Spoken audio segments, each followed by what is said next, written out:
আসসালামু আলাইকুম। HSC completing সেন্টেন্সের আরো একটি গুরুত্বপূর্ণ নিয়মে তোমাকে স্বাগতম।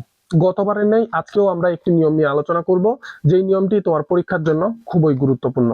এই নিয়মটি 2016 সাল থেকে 24 সাল পর্যন্ত মোট 22 বার বোর্ড পরীক্ষায় এসেছে এবং এবছরও কিন্তু চট্টগ্রাম বোর্ডের কমপ্লিটিং সেন্টেন্সে একবার এই নিয়মটা চলে এসেছে। তো কি সেই নিয়ম, সেটা নিয়ে আমরা আজকে বিস্তারিত আলোচনা করব। শেষ পর্যন্ত দেখো তোমরা। তো বোর্ডে তোমরা যেই প্রশ্নটা দেখতে পাচ্ছ, এটাই হচ্ছে চট্টগ্রাম বোর্ডে 2025 সালে এসেছে। তো কি বলেছে, প্রথম বাক্যটা আমরা যদি পড়ি, I think you are irregular in studies. আমি মনে করি তুমি পড়াশোনায় অমনোযোগী। বি অ্যাটেন্টিভ, মনোযোগী হও। লেস্ট, এই যে লেস্টের নিয়ম এসেছে এবার 2025 সালের চট্টগ্রাম বোর্ডে।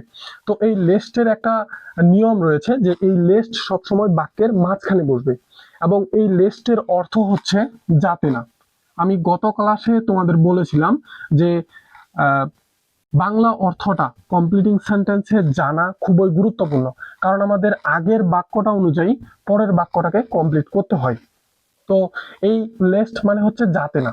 তো এই লেস্টের একটা নিয়ম রয়েছে, সেটা হচ্ছে কি, যে আমাদের এখানে সাবজেক্ট থাকতে পারে, ভার্ব থাকবে, এক্সটেনশন থাকতে পারে, তারপর আমাদের লেস্ট দিয়ে মাঝখানে থাকবে, তারপর আমাদের একটা সাবজেক্ট নিতে হবে।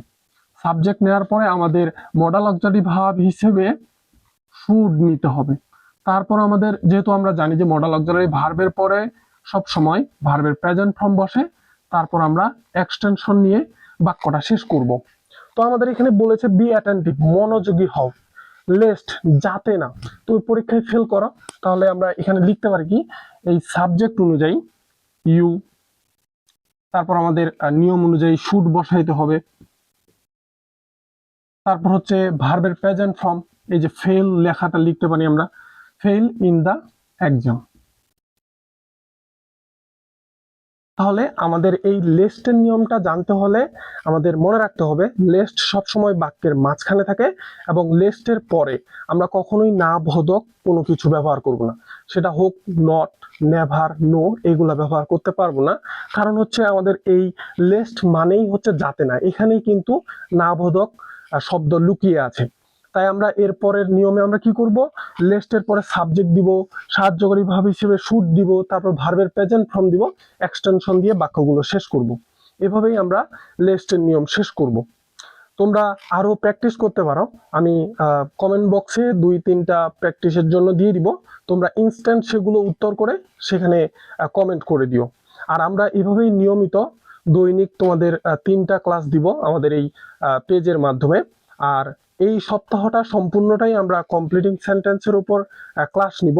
তারপরে আগামী শনিবার আমরা এই কমপ্লিটিং সেন্টেন্সের উপরে সম্পূর্ণ লাইভ ক্লাসের মাধ্যমে আরো যেই বিষয়গুলো আমাদের জানতে হবে, যেমন হচ্ছে আমাদের এই কমপ্লিটিং সেন্টেন্স আরো ভালোভাবে জানতে হলে আমাদের প্রথমে জানতে হবে ক্লোজ সম্পর্কে, তারপর জানতে হবে এই গঠনমূলক যে সেন্টেন্স গুলো রয়েছে, সিম্পল, কমপ্লেক্স, কম্পাউন্ড, এগুলো সম্পর্কে জানতে হবে।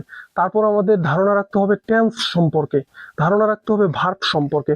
এবং এগুলো শেখার পরে আমরা সবগুলো নিয়ম আবার সেই ক্লাসের মাধ্যমে বিস্তারিতভাবে আলোচনা করব এবং তোমার যদি কোনো ডাউট থাকে তাহলে আমরা সেখানে সেই বিষয়গুলো নিয়ে আলোচনা করব।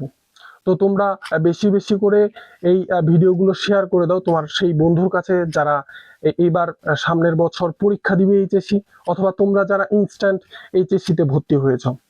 তো আজকের এই নিয়ম এখানেই শেষ করতে হচ্ছে, দেখা হচ্ছে নতুন আরো একটি নিয়মে। ততক্ষণ পর্যন্ত তোমরা সকলে ভালো থাকো, সুস্থ থাকো। আল্লাহ হাফেজ।